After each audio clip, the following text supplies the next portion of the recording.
السجاير ما بتموتش، واللي يقول لك انها بتموت قول له انت ما تعرفش حاجه، وهقول لك ازاي في الاخر. بس خلينا نتكلم دلوقتي عن اسعارها. اسعار السجاير زادت جدا. تلاقي العلبه اللي ثمنها مثلا ويكون معانا الاستاذ ابراهيم امبابي دلوقتي، ثمنها 35 ممكن يبيعها لك ب 53 55، ولو لقيتها كمان. ده لو لقيتها وهتدور عليها لحد ما تجيبها. عارف ليه؟ عشان انت مدمن السجاير. رغم ارتفاع سعرها الكبير لحد بيبطلها ولا مقتنع انه مدمن، واللي كان بيجيبها ب5 بيجيبها برضه وهي ب50. انت مدمن مش مقتنع، بس والله انت مدمن. خلينا اخدك بسرعه كده لسنه 1601، وده الوقت اللي دخل فيه التبغ مصر، وكان بيتمضغ مش بيتشرب. وسنه 1799 وقت الحمله الفرنسيه بدأ سكان الفيوم زراعه التبغ، اهو بدل ما يستوردوه. ماشي يا بتوع الفيوم.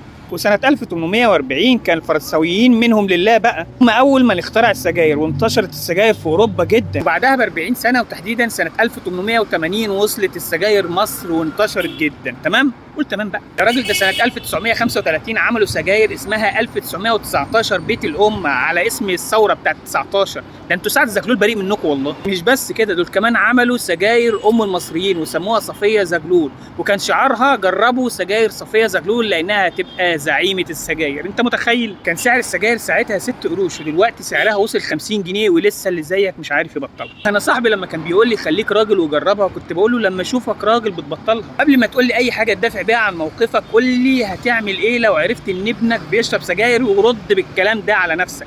ولسه لحد دلوقتي في ناس بتخاف انها تحرمها. محدش يقدر يقول على السجاير حرام، ولكن يقول على السجاير وحشه ومعفنه وزي الزفت ومكروهه. انا عارف ان تحريم اي حاجه مش سهل، لان كلمه حرام دي كبيره قوي، بس انا عايز اسال سؤال.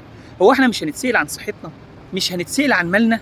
طب الفلوس اللي بصرفها على السجاير دي لو ولادي محتاجينها يبقى حلال ولا حرام؟ هيجي واحد يقول لي لا يا عم انا مش محتاج الفلوس دي، انا معايا فلوس كتير. هو ده يعني مبرر انك تحرقها؟ اذا معاك فلوس كتير وزياده عن اللي انت عايزه، شوف انت بتشرب سجاير طول السنه بقد ايه وتبرع بيهم. الناس اللي قلت لها في اول الفيديو ان السجاير ما بتموتش، ايوه يا سيدي السجاير ما بتموتش. السجاير بتسبب السرطان والربو والضعف الجنسي والحاجات دي بتموت، لكن السجاير ما بتموتش. اشربها تمام.